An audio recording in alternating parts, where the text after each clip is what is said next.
Pemirsa, potensi pertumbuhan PT XL Axiata Tbk sangat besar sejalan dengan prospektifnya bisnis telekomunikasi di tanah air.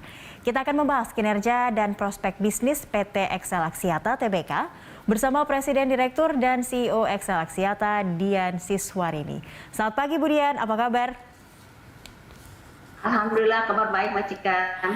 Baik, Ibu Dian, ini kalau kita tahu XL Axiata sendiri baru melakukan aksi korporasi yang cukup besar begitu ya, bisa dikatakan seperti itu. Nah, ini ada tidak lanjutan dari aksi korporasi yang mungkin memang sudah sesuai dengan timeline yang akan dilakukan oleh Perseroan untuk 2022 ini? Ya, memang seperti tadi yang dikatakan bahwa kami saja baru menandatangani SPA dengan pihak Linknet untuk mengakuisisi saham sebanyak 66%. Nah, tentu saja dari penandatangan SPA ini kami masih harus melakukan closing untuk mendapatkan approval, semua approval dari regulator dan sebagainya.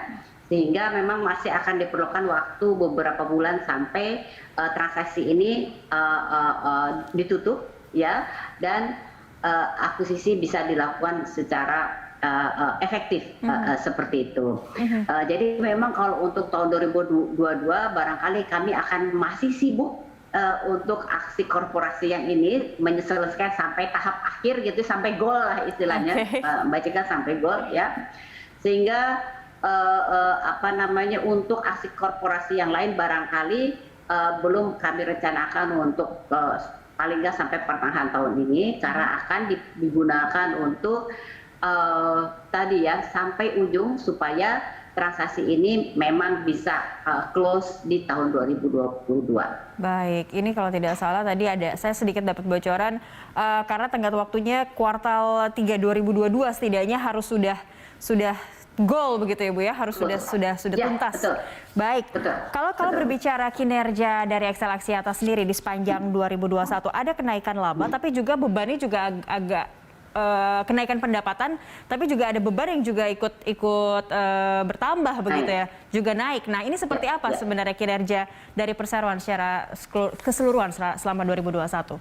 Oke, jadi karena memang kita masih dalam proses audit, Mbak ya, jadi memang secara financial number kita masih belum bisa disclose sampai audit itu selesai. Hanya secara garis besar bisa saya sampaikan bahwa semua metrik finansial kami itu tumbuh secara positif di tahun 2021. Nah, pertumbuhan itu dihasilkan karena memang minat ataupun kebutuhan internet dari masyarakat itu meningkat cukup tajam di 2021 karena memang diakselerasi oleh cara bekerja, cara hidup kita sekarang yang memang banyak sekali tergantung kepada adanya layanan internet. Betul. Nah, jadi itu mengakselerasi pertumbuhan sehingga alhamdulillah secara umum pertumbuhan kami itu positif. Baik, pertumbuhannya positif begitu ya. Lalu kalau untuk CAPEX tahun ini Bu Dian, berapa yang dianggarkan dan alokasinya untuk apa saja yang saat ini sudah dalam waktu dekat begitu yang sudah akan dilakukan? Oke. Ya, pertanyaan untuk tahun 2022 ya, tahun ini kan 2022 ya. Jadi memang fokus kami di tahun 2022 adalah supaya kami bisa menjadi converged operator atau integrated operator antara fixed dan mobile ya, yang terdepan ya, sehingga memang CAPEX ini akan difokuskan untuk yang pertama tentu saja membangun mobile business, layanan data untuk mobile business ya, terutama di luar Jawa. Kemudian yang kedua juga untuk meningkatkan layanan untuk fixed broadband. Ini juga sudah support dengan akuisisi Linknet, tapi kami harus juga melakukan penyelarasan dengan mobile service yang ada, sehingga nanti betul-betul kami bisa menjadi converged operator yang terbesar. Nah, untuk mobile sendiri itu boleh dikatakan bahwa sebagian besar CAPEX itu akan diperuntukkan untuk perkembangan 4G. Jadi kalau 3G itu sudah mulai kami tinggalkan, Iya. ya. Dan juga untuk persiapan 5G teknologi. Baik. Nah, tadi sudah sempat disinggung di awal terkait akuisisi Linknet sebesar 66,03%. Nah, apa yang akan prospek atau ekspansi seperti apa begitu yang akan dilakukan oleh XL Axiata dengan akuisisinya ini? Karena artinya peningkatan kemampuan jaringan juga pasti akan meningkat begitu. Tapi apa yang ingin dilakukan sebenarnya dengan akuisisi ini, Bu? Ya, tentu saja kalau kita melakukan aksi M&A, ya akuisisi ataupun merger, ada dua hal kan yang ingin dicapai. Yang satu adalah sinergi dari sisi cost, ya, sinergi dari sisi cost. Kemudian yang kedua adalah revenue upside atau perkembangan penambahan revenue, karena kita maunya kalau misalnya dua company merger atau akuisisi terjadi 1 ditambah 1 bukan 2 tapi bisa 3 bisa 4 gitu. Baik. Ya. Jadi memang yang pertama tentu yang ingin dilakukan adalah bagaimana supaya secara infrastruktur kita bisa lebih efisien, ya. Tentu saja tadi yang seperti Mbak Jeka katakan memang jangkauan bisa menjadi lebih luas dengan adanya akuisisi ini, tapi kemudian juga tidak hanya saja lebih luas, tentu harusnya lebih efisien karena nanti ada sinergi di infrastruktur tersebut. Kemudian yang kedua dari sisi bisnis, harapannya adalah terjadi multiplier effect, ya, karena tentu nanti kami bisa melakukan cross offering, ya, antara fixed business dan juga mobile business dan memberikan convergence offering kepada masyarakat sehingga masyarakat ini tidak harus lagi ribet gitu ya dengan punya layanan fix di rumah, kemudian juga punya layanan mobile untuk seluruh keluarga. Nanti layanan ini bisa menjadi terintegrasi, jadi nggak usah pusing-pusing dalam satu keluarga itu. Semua layanan internetnya bisa dalam satu bill, bisa dalam satu arrangement seperti itu. Dan juga mungkin bisa dalam satu device begitu ya. Siapa tahu begitu ya Bu Dian, jadi lebih simple semuanya. Tidak hanya perseroan yang efisien, kita kehidupannya juga jauh lebih efisien juga begitu ya. Nah, ya, jadi memberikan simplicity untuk pelanggan, memberikan simplicity untuk pelanggan. Jadi kan kita hidup ini udah ribet ya, jadi nggak perlu lagi layanan internetnya yang ribet juga. Betul. Gitu. No ribet, no lemot begitu ya. Ya, no ribet, no lemot. Baik. Kita masih akan lanjutkan perbincangan kita di segmen berikutnya, Bu Dian dan pemirsa. Tetaplah bersama kami, Dialog Corporate Action akan kembali sesaat lagi.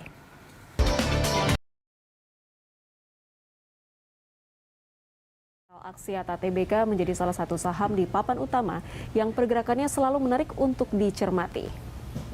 Ya, PT XL Axiata melantai pada 29 September 2005 dengan kode dagang EXCL terdaftar di papan utama bidang usaha jasa telekomunikasi internasional di sektor infrastruktur, subsektor telekomunikasi, industri jasa telekomunikasi nirkabel, dan subindustri jasa telekomunikasi nirkabel. Selanjutnya kita lihat pemegang saham dari EXCL. Sebanyak 61,16% saham dipegang oleh Axiata Investments atau SDNB HD. Sebanyak 38,31% dipegang oleh masyarakat dan 0,53% saham treasury. Kita lihat pergerakan nilai saham dari EXCL dari 4 Januari berada pada level 3.140 rupiah per lembar saham, kemudian sempat terkoreksi pada 12 Januari ke level 2.950. Selanjutnya menunjukkan rebound dan pada 27 Januari kembali pada kisaran 3.000 yaitu berada di level 3.160. Cakri dan pemirsa, demikianlah sejumlah informasi mengenai XCL. Kembali ke Anda di studio. Baik, terima kasih Anggita untuk informasinya. Dan kembali bersama Ibu Dian Siswarini, Presiden Direktur dan CEO XL Axiata. Bu Dian, kalau melihat tadi pergerakan dari saham XL Axiata, kalau komentar Anda sendiri melihat bagaimana pasar mengapresiasi XCL begitu, apa Bu tanggapan Anda? Ya, Kalau saya melihat bahwa pasar mengapresiasi XL karena memang selama 5 tahun ke belakang, kalau kita lihat dari mulai 2017 kita tumbuh secara positif dan rata-rata per tahunnya tumbuh lebih cepat daripada rata-rata industri. Ya. Kemudian juga beberapa tahun belakangan ini kami memang mencetak laba yang signifikan.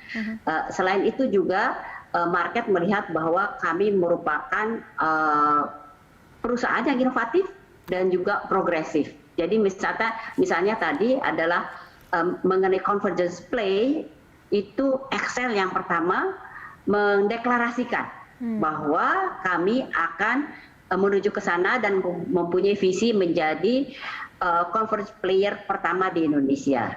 Dan itu sudah kami realisasikan di tahun 2021 karena kami meluncurkan offering atau service baru untuk convergence dengan nama Excel 1 ke market. Jadi ini diapresiasi sebagai memang perusahaan yang selalu berinovasi, kemudian juga mempunyai fundamental ekonomi yang baik. Baik, artinya pasar pun punya optimisme begitu ya, melihat fundamental harga saham yang juga mungkin sudah sesuai dengan fundamental perseroan begitu ya. Tapi kalau dilihat dari emiten atau saham Telco ini 2020 justru sempat menjadi bintang juga karena kondisi banyak hampir semua bidang ini harus work from home begitu, apapun dari rumah dan menaikkan beberapa saham Telco. Nah, bagaimana ini juga tetap meyakinkan para investor atau pelaku pasar begitu untuk tetap bisa melihat XCL ini sebagai saham yang atau emiten atau yang kira-kira masih bisa ditarget begitu oleh pelaku pasar?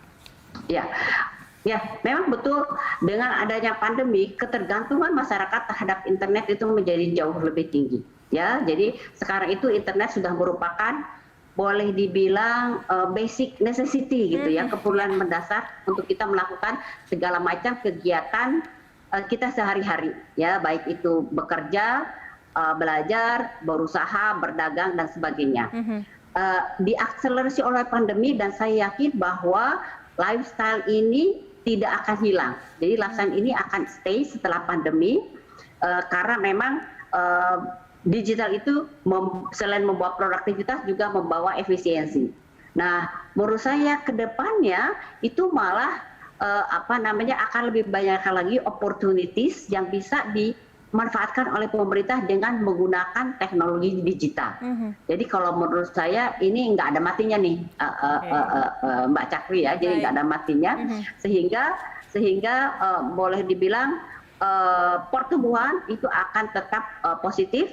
Kemudian juga kebutuhan masyarakat akan tetap meningkat, terus meningkat. Baik, karena kebutuhan masyarakat sekarang agak sedikit bergeser, sandang, papan, pangan, ada telco, begitu mungkin ya Bu ya? Jadinya kebutuhannya jadi betul sekali dengan kebutuhan telekomunikasi dan digital. Baik, kita masih ada satu segmen lagi untuk melanjutkan perbincangan kita. Bu Dian, tetaplah bersama kami pemirsa. Corporate Action akan segera kembali usai News Update.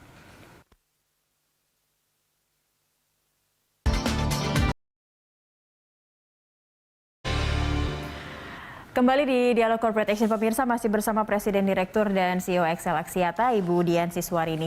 Ibu Dian, kalau berbicara tadi sudah ada konvergensi yang dilakukan oleh XL, lalu bekerja sama dengan CUTO, mengakuisisi Linknet juga, begitu, dan ada kerjasama dengan Bakti.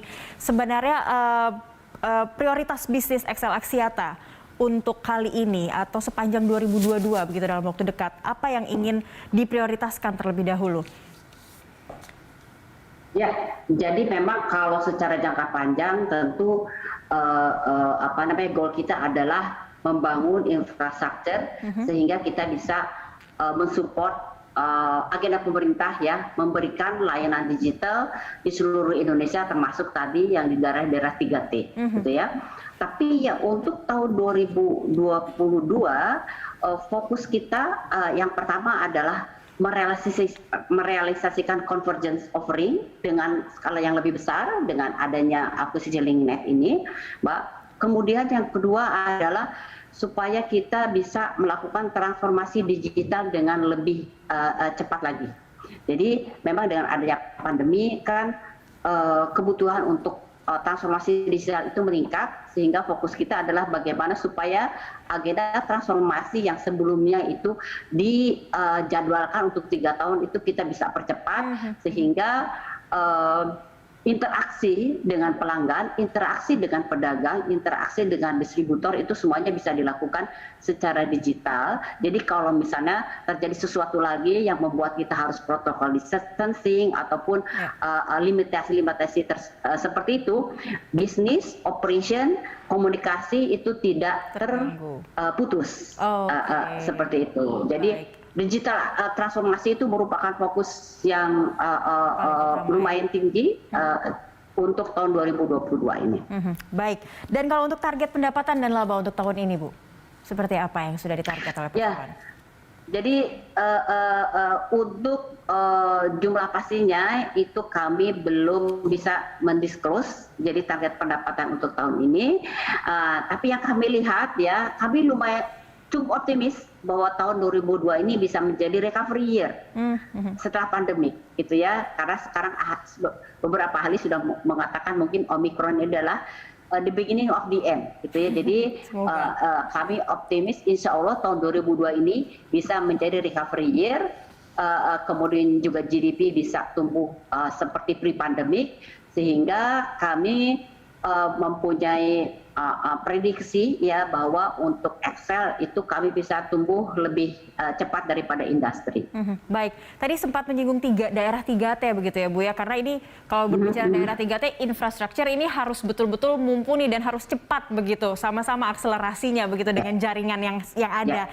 Nah, ada tidak rencana kemitraan atau kolaborasi begitu yang sudah dilakukan atau akan dilakukan oleh Excel Axiata untuk mensupport daerah-daerah 3T juga bisa sama-sama menikmati jaringan yang baik begitu, khususnya dari Excel Axiata? Ya, jadi sebetulnya kemarin 2 hari yang lalu kami sudah melakukan tanda tangan untuk kerjasama dengan Bakti dari Kemenkominfo untuk membangun infrastruktur di daerah-daerah 3T tersebut. Ya, kalau masalah kolaborasi emang sekarang ini kan salah satu yang mungkin kita pelajari dari pandemik ini, kita tidak bisa jalan sendirian, kita tidak bisa bekerja sendirian, ya, sehingga kolaborasi itu harus dilakukan. Jadi yang sudah pertama untuk daerah 3T ini kami sudah bekerja sama dengan Bakti, dengan pemerintah. Nah, yang juga sedang kami jajaki adalah juga dengan pemain lain, yaitu misalnya teknologi provider, apakah mereka juga bisa menjadi partner kami untuk daerah-daerah 3T tersebut. Karena kalau kita bicara mengenai daerah 3T, fokus kita tidak bisa lagi profitability, gitu ya. Karena memang kalau daerah 3T dari segi market potensial itu boleh dibilang jauh lebih rendah daripada daerah perkotaan. Sehingga memang di situ semua pihak yang diajak koordinasi atau kolaborasi harus mengerti. Nah, kami juga ingin bekerja lebih erat lagi dengan pemerintah daerah, ya, di daerah 3T dengan pemerintah daerah, sehingga ada juga dengan masyarakat di sana, sehingga nanti operasionalnya itu bisa efektif, efisien, dan secara bisnis itu bisa bisnis case-nya masuk gitu ya, karena juga kan kalau misalnya ini hanya merupakan bisnis case yang rugi, nanti tidak sustainable. Oke, baik, itu. Ada efisiensi di dalamnya, ada juga simplicity buat para pengguna, harus sustainable, dan juga yang pasti jaringan bisa dirasakan manfaatnya oleh semua orang di Indonesia, termasuk daerah-daerah 3T begitu ya. Baik, sukses terus untuk Excel Axiata, Ibu Dian. Terima kasih atas kebersamaannya di Corporate Action. Salam sehat. Salam sehat juga, terima kasih Mbak Cakris. Mari. Baik pemirsa, Corporate Action akan kembali dengan informasi lainnya sesaat lagi. Tetaplah bersama kami.